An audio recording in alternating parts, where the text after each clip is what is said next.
Bonjour. Abraham partit sans savoir où il allait. Voici la malle du jour. Hébreux 11, 8, qui nous dit ceci. C'est par la foi qu'Abraham, lors de sa vocation, obéit et partit pour un lieu qu'il devait recevoir en héritage, et qu'il partit sans savoir où il allait.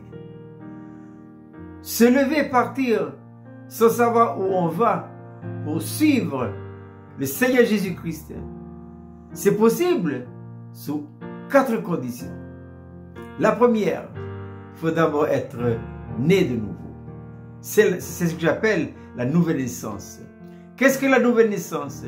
La nouvelle naissance, c'est l'introduction en nous d'une nouvelle vie. Et ça, c'est la vie de Dieu. C'est important, on y reviendra, pour pouvoir se lever et partir sans savoir où on va. Deuxième étape, la vocation. La vocation est toujours liée à l'appel. Parce que Dieu appelle, Dieu parle. Et quand il parle jamais à l'âme. Il parle toujours à l'esprit. D'où l'importance de la nouvelle naissance. Parce que dans la nouvelle naissance, le Saint-Esprit introduit en nous une nouvelle vie. Et cette vie-là, elle va loger où ça? Dans notre esprit. Donc désormais, nous avons deux vies. Une vie dans l'esprit et une vie dans l'âme. La vie dans l'âme, elle écoute avec les oreilles, là. Mais la nouvelle vie qui se trouve dans notre esprit, elle entend avec les oreilles spirituelles. Et j'ai dit tout à l'heure que la deuxième étape, c'est la vocation et l'appel. Quand Dieu appelle, il parle. Qui entend? Les oreilles spirituelles. Dans Exode 32, l'épisode du veau d'or, Moïse est redescendu sur la montagne. Il se tenait devant le peuple. Il y avait des millions là. 12 tribus d'Israël. Moïse a lancé l'appel, la vocation. Qui est pour l'Éternel? Personne n'a bougé.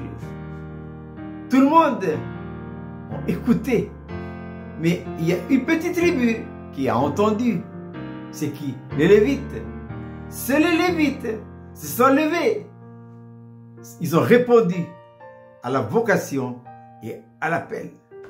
Ensuite, troisième lieu, c'est la foi. La foi, c'est la conséquence normale de ceux qui sont nés de nouveau et qui ont répondu à l'appel. Qu'est-ce que la foi? La foi est à l'égard de Dieu une confiance totale, incapable de douter de la fidélité de Dieu à l'égard de ses promesses. Oui, parce que la foi est dans la vie. Et où se trouve la vie? La vie est dans l'esprit. C'est la vie de Dieu. Il n'y a pas de foi dans la vie naturelle. La vie naturelle que nous avons héritée de nos pères, c'est une vie incrédule. Voilà. C'est pourquoi il y a deux éléments qui caractérisent cette vie-là. C'est l'incrédulité et l'ignorance. Et maintenant, en quatrième lieu, c'est l'obéissance.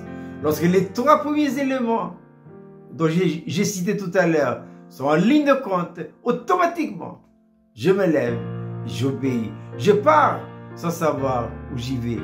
Je pars sans savoir ce qui va m'arriver.